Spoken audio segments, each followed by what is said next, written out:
All right, today we're going to dive into the powerful, precise, and honestly, often overlooked processes that literally shape the world around us.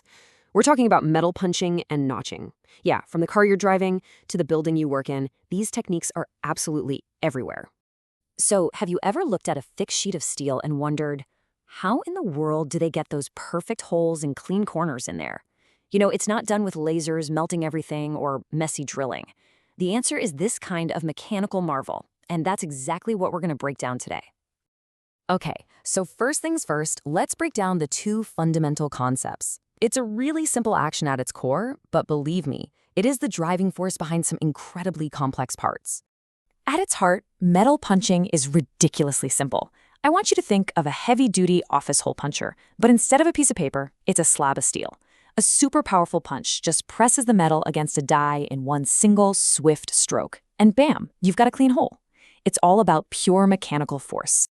So why would you choose punching over something else? Well, unlike drilling, it's a chipless process. That means no messy metal shavings to clean up later.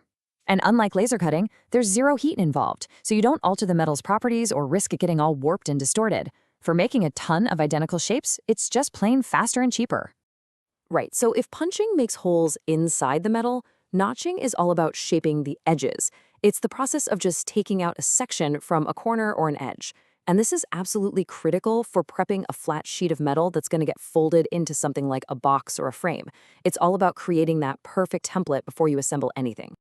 Okay, so now that we get the what, let's meet the heavyweights, the actual machines that bring all this power and precision to the factory floor. There's a whole family of these machines, and each one has its own specialty. Some are pretty simple presses, others are portable units you can take right to a job site.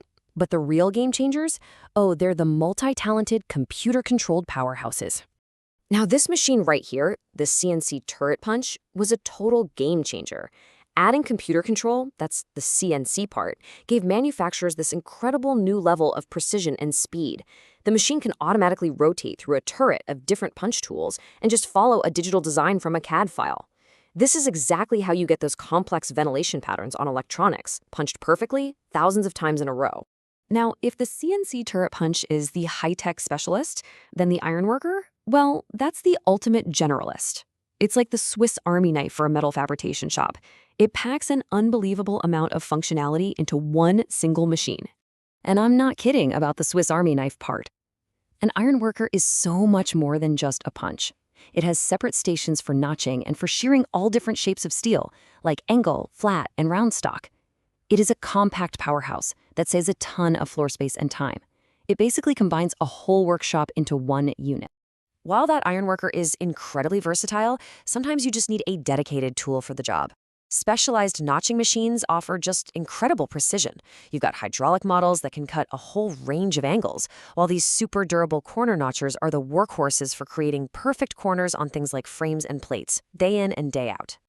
So we've seen the machines, we get the concepts, but how does all of this translate into the products we use every single day? Like, why does all this punching and notching actually matter? Here's the most crucial point to remember.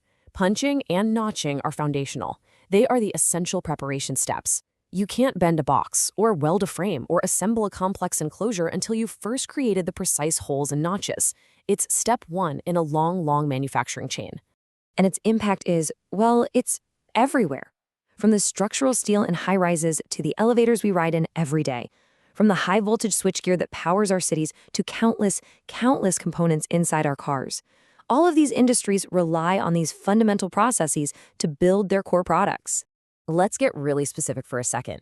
In a single industrial electrical cabinet, these machines are used to punch super precise holes in slots in the copper bus bars that actually conduct the electricity. Then, they're used to cut the enclosure doors and create perfectly placed openings for locks, hinges, and cable ports. It's just precision work from start to finish. Of course, operating these incredibly powerful machines requires both skill and a very deep respect for safety. So what does it actually take to use them correctly and effectively? Getting a perfect punch every single time really comes down to three key factors. First, alignment. the punch and the die have to be perfectly centered. Second, the gap. It's got to be set just right for the metal's thickness. If it's too small, you'll break the tool, too large, and you get a sloppy cut. And finally, lubrication is absolutely essential to reduce friction and extend the life of your tools. You get these three right, and you get quality parts. And with this kind of raw power, safety is completely non-negotiable.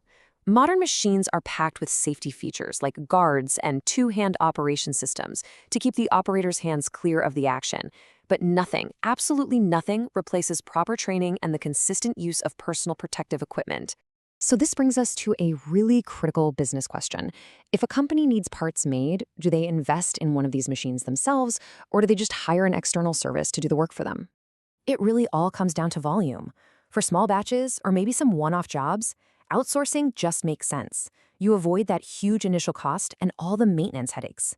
But for any company with regular, high-volume needs, investing in their own machine quickly pays for itself and becomes the much smarter long-term solution. So, as we've seen, whether it's a single tiny hole or an entire complex frame, these processes are the true workhorses of metalworking. They're efficient, they're incredibly precise, and they are absolutely fundamental to how our modern world is built.